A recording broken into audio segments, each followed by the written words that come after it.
Hi எங்கிட்ட பிகன்மி நேர்களுக்கு இன்னைக்கு நாங்கள் எங்கே நிற்கிறோம்னு பார்த்தீங்கன்னு சொன்னால் வந்து முல்லைத்தீவுல சந்தையெல்லாம் வந்து நிற்கிறோம். ஸோ பார்த்தீங்கன்னா தெரியும் இதுதான் வந்து முல்லைத்தீவுல சந்தை அப்படி இருக்குன்னு சொல்லி பாருங்க. உள்ள போயிட்டு என்னென்ன விஷயங்கள் இருக்குது சந்தைக்குள்ள அப்படின்றத வந்து எக்ஸ்ப்ளோர் பண்ண போகிறோம். வாங்க உள்ள போய் பார்க்கலாம் என்னென்ன விஷயம் இருக்குது அப்படின்னு சொல்லி.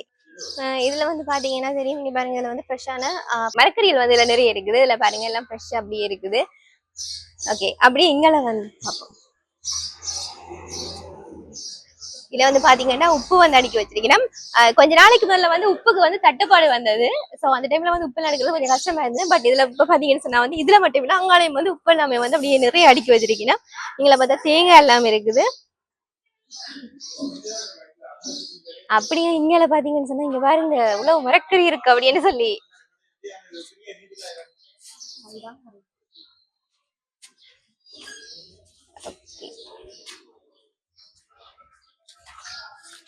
ஓகே இப்படியே இங்கே பார்த்தீங்கன்னு சொன்னால் வந்து ஃபுல்லாகவே பிளாஸ்டிக் ஐட்டம் அதே மாதிரி அலுமினியம் ஐட்டங்கள் எல்லாமே இருக்குது.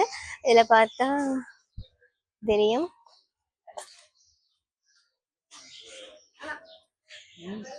இல்லை பார்த்தீங்கன்னா தெரியும் குட்டி வாளி எழுந்து இதில் பாருங்க குட்டி வாளி இதெல்லாமே இருக்குது.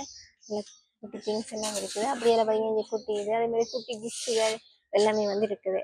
அப்படியே அங்கே போய் பார்ப்போம் என்ன இருக்கு அப்படின்னு சொல்லி.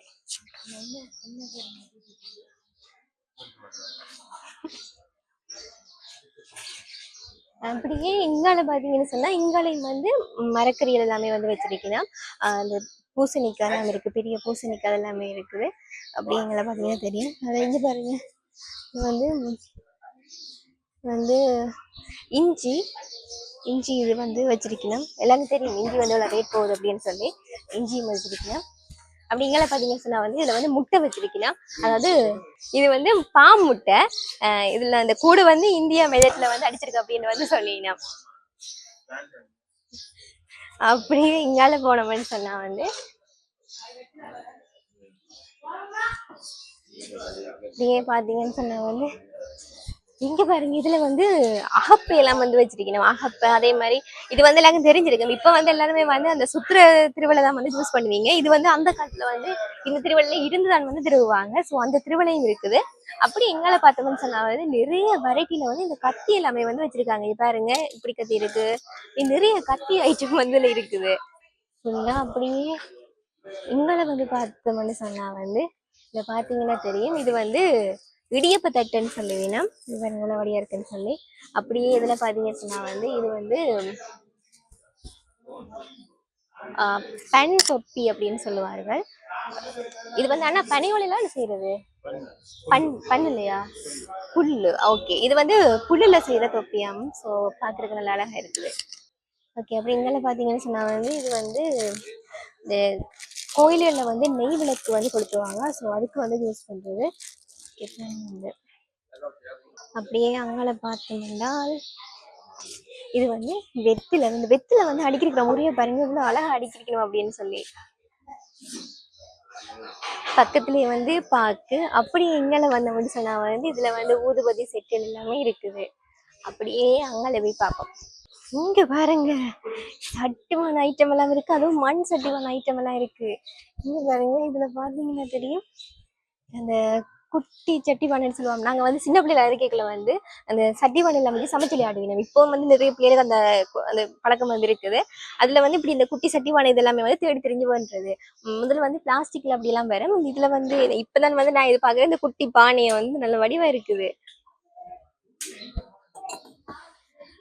அதே மாதிரி இதுல பாத்தீங்கன்னு சொன்னா இது வந்து மண்ணால் செய்யப்பட்ட உண்டியல்.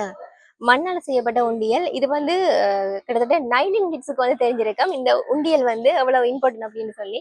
சின்ன பிள்ளைகளுக்கு இது எல்லாம் வந்து காசு எல்லாம் போட்டு சேர்த்து வச்சிருக்கோம். சில்லறை காசு எல்லாம் வந்து முந்தி இருந்தது அதெல்லாம் வந்து போட்டு இதுல சேர்த்து வச்சிருப்பீங்க. ஸோ இது வந்து ஒரு நல்ல மெமரிஸ் அப்படின்னே சொல்லலாம். அப்படியே இங்கால பார்த்தோம்னு சொன்னா இது வந்து அடுப்பு அப்படித்தானே. ஓ இது வந்து அடுப்பு. இது வந்து பானை. அதாவது இந்த சட்டி பானை சமைச்சு விளையாடுற சின்ன பிள்ளைல இருக்கக்குள்ள அப்ப இந்த அடுப்பு இந்த என்னன்னு சொல்றது பானை இந்த சட்டி இது எல்லாமே வந்து யூஸ் பண்ணுவோம். அப்படியே பாத்தீங்கன்னா இங்க பாருங்க இந்த சட்டிக்கு மூடி இருக்குது. பானைக்கு மூடி கொள்ளலாம். எனது பேர் ராசையா பூவாலசிங்கம். நான் வந்து முல்லைத்தீவு பொதுச்சந்தையில் வியாபாரம் செய்து கொண்டு 1977 ஆண்டு காலப்பகுதியிலிருந்து இந்த மார்க்கெட்டுக்கு பரம்பரையாக நாங்கள் இந்த மார்க்கெட்டுக்கு தொழில் செய்கிறோம். சொன்னால் எங்களுடைய அப்பா அம்மாக்கள சந்ததி இந்த கடைகள் நாங்கள் அதை விடக்கூடாதுக்காக செய்து கொண்டிருக்கோம். கடந்த கால யுத்த சூழ்நிலையில் கூட நாங்கள் இடம்பெயர்ந்து போய் ஒவ்வொரு இடமா இருந்து திரும்பியும் வந்து இந்த சந்தையில் இருக்கிறோம். சந்தையில் புனரமைச்சு தந்திருக்கிறோம். ஆனால் அது ஒரு பாதுகாப்பான சந்தையாகவும் இல்லை. யுத்தம் முடிஞ்சு இவ்வளோ காலத்துக்கு பிறகு நாங்கள் இடம்பெயர்ந்து இங்கே வந்து திரும்பி மேல் குடியேறி வாழ்கிற காலப்பகுதியில் இந்த மார்க்கெட்டுகளுக்குரிய வருடாந்த ஏலமிடுறதுல வந்து அதிகூடிய தொகையை ஏலமிடுறதால அந்த பாமர மக்கள் கொண்டு அத்தியாவசியமாக கொண்டு வர மரக்கறி அதுகளுக்குரிய வரி பணங்கள் வந்து கூடுதலாக கட்ட வேண்டி இருக்குது. மற்ற ஒரு கோழி இறைச்சி நாங்கள் சாப்பிட்றோன்னு சொன்னால் கூட கோழியின் விலைகள் வந்து சரியான கூட. ஏன் கூட என்றால் இந்த மார்க்கெட்டு கோழிக்கு இறைச்சி கடையை ஒருத்தன் டெண்டர் கிடைக்கிறான்னு சொன்னால் அவன் வந்து 15 லட்சம் 16 லட்சம் கொடுக்க அதாவது அந்த பாமர மக்கள்கிட்ட காசில் இருந்தால் கோழிக்கு விலையை கூட்டி பண்ணுறான். அது இந்த பிரதேச சபையின் நிர்வாகத்துக்குலாம் இந்த மார்க்கெட் இருக்குது. அப்படி மார்க்கெட் இருந்தும் பிரதேச சபையின் செயல்பாடுகள் சரியான மந்த கதியில் போகுது. ஒரு தூய்மையான துப்புரவு பணிகள் எல்லாம் இல்லை. இங்கே ஏதோ நாங்கள் வந்து இங்கே இருந்து செய்கிறது மக்கள் வாரது சரியாக வீழ்ச்சி அடைஞ்சிட்டு. ஏன்னு சொன்னால் நடமான வியாபாரங்கள் என்று சொல்லி இது பொது சந்தை, அதாவது வந்து மாவட்ட சந்தையை இவையெல்லாம் பிரதேச சபையின் செயல்பாடுகளால் தான் இந்த சந்தை இவ்வளவுக்கு எவ்வளவா போனது. ஏன்னு சொன்னால் வெளி இடங்களில் வச்சு விற்பனைக்கு பொருள் விற்கலாம். உண்மையும் இப்போ நாங்கள் வேறு மாவட்டத்தில் போய் நாங்கள் தொழில் செய்யலாம். ஒரு சிங்கள மாவட்டத்தில் ஒரு மார்க்கெட்டுக்குள்ளே கொண்டு போய் நாங்கள் வச்சு அந்த அயலுக்க வச்சு விற்கலாம். அதே நேரம் எங்கட மாவட்டத்தில் வந்து வெளி மாவட்டத்தில் இருக்கிற மரக்கறி வியாபாரியாக இருந்தாலும் சரி, மீன் வியாபாரியாக இருந்தாலும் சரி, எல்லாம் முளத்துக்கு முளம் 1 கிலோமீட்டருக்குள்ள வாடிகள் அமைச்சு முந்தி இந்த மார்க்கெட்டில் வந்து மீன் வியாபாரம் என்று சொன்னால் கொடிகட்டி பிறந்த மார்க்கெட். நாங்கள் சின்ன காலத்திலிருந்து இந்த லைன் மார்க்கெட் மீன் மார்க்கெட் கடல்ல பிடிவர்ற அனைத்து மீன்களும் வந்து இந்த மார்க்கெட்லாம் டெண்டர் பண்ணுறோம். அதாவது வந்து வேறு வியாபாரிகள் வந்து இங்கேருந்து கொள்ளணும் செய்யணும். இப்போ அப்படி இல்லை.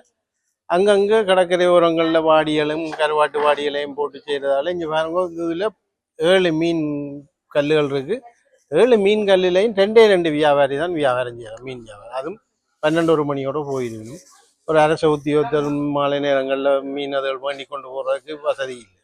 ஏன் இல்லைன்னா வியாபாரம் இல்லாததால், ஏன்னா அங்கங்கே விற்கிறதால வியாபாரம் இல்லை. நாங்கள் இந்த இடத்துக்கு ஒரு நாளைக்கு 200 ரூபா கூலி கட்டுறோம். அது இல்லாமல் மின்சார சேவையின் கரண்ட் ஒரு நாளைக்கு ஒரு சாதாரணமாக நான் ஒரு கடைக்கு 80 ரூபா கட்டுறேன். வீட்டின் கரண்ட் பில் காசை எவ்வளோ சொல்லுங்க, 1500 ரூபா 1600 ரூபா தான் என் வீட்டுக்கு வருது. நான் இங்கே 2400 ரூபா கட்டுறேன். இப்படி இது போலாம் நாங்கள் அரசாங்கத்துக்கு கட்டி கொண்டிருக்கிறோம். ஆனால் அந்த மார்க்கெட்டை டெண்டர் கூட விடுறதால தான் அவையில் எடுத்து போட்டு எங்கள்கிட்ட கரண்ட் காசு அது இதண்டு வேண்டிய நாங்கள் இதில் உழைச்சி தான் எங்களோட புள்ள ஊட்டியில் வாழ வைக்கணும். அதை விட எத்தனையோ விதவை பொம்பளைகள் இதிலேருந்து வியாபாரம் செய்யுது. இதுக்குள்ள கூடுதலாக எல்லாம் பூட்டிட்டு போயிட்டினோம். இந்த விதவையானாக்கள் எல்லாம் வியாபாரம் செய்கிறது அவைகளுக்கெல்லாம் சரியாக வாழ்வாதாரத்தை கொண்டு போகிறதே சரியான கஷ்டமாக இருக்கு. ஏன்னா இதில் உழைச்சி இடவாடகை கொடுக்கணும், மற்றது வரி பணம் செலுத்தணும். நாங்கள் மார்க்கெட்டுக்கு இவ்வளவு செய்து தான் நாங்கள் இங்கே வியாபாரம் செய்து இதில் வர மிச்சங்களை கொண்டு போகணும். மற்ற எங்களுக்கு ஒரு சந்தையில் ஒரு பாதுகாப்பு இல்லை. கடையாக அமைச்சு கொடுத்து இந்த முல்லைத்தீவு மார்க்கெட் அதுவும் ஒரு மாவட்ட சந்தை செய்து தராங்களே இல்லை.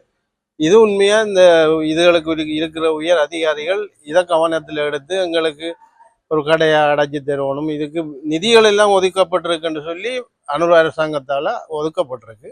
இது பிரதேச வேண்டிய பொறுப்பு தான். 2 லைனு கேரண்டியில் பல்பு பத்தாது. நாங்கள் வேறு இடத்துல இருந்து தான் அதை கொலை வந்துட்டு அதுக்கு நாங்கள் 80 ரூபா கொடுக்கணும். புத்தகாரர் வந்து எங்கள்கிட்ட வேண்டி அவைகளுக்கு காசு கொடுக்கும். பிரதேச சபை இதுகளை கண்காணிக்கணும். மற்ற எந்த கலை வாய்க்கால்களை வந்து ஒழுங்காக பார்க்குறதுல ஒரு அரசாங்க உத்தியோகத்தர்ன்னு சொன்னால் அவையில் அந்த ஆஃபீஸில் இருந்து கடமை செய்கிறது இல்லை. அவையில் வந்து இறங்கி எல்லாத்தையும் பார்க்கும். இது அரசாங்கத்தின் குறைபாடுகள் இருக்கு. இதுக்கு தகுந்த அதிகாரிகள் இதை தலையிட்டு இந்த மார்க்கெட்டை ஒரு புனரமைச்சு திருப்பி எங்களுக்கு கடையில் நீட் பண்ணி தரதுக்கு முடிவு ஒன்று எடுத்து செய்து தந்தால் நல்லா இருக்கும்னு நான் இந்த சந்தமால் மக்களுக்காக வியாபாரிகளுக்காக நான் கேட்டுக்கொள்கிறேன். நீங்கள் பார்க்குறீங்களா இது சந்தை மாதிரி இருக்குது. இந்த சந்தையில் நீங்கள் நம்புவானீங்க. நான் 8-9 வயசுல இந்த சந்தைக்குள்ளால் திரிக்க விலத்தி போகிறது கஷ்டமாக இருந்து போனாங்க. மற்ற இரவு 12-1 மணி ஆகும். இந்த உணவகங்கள் எல்லாம் மூட.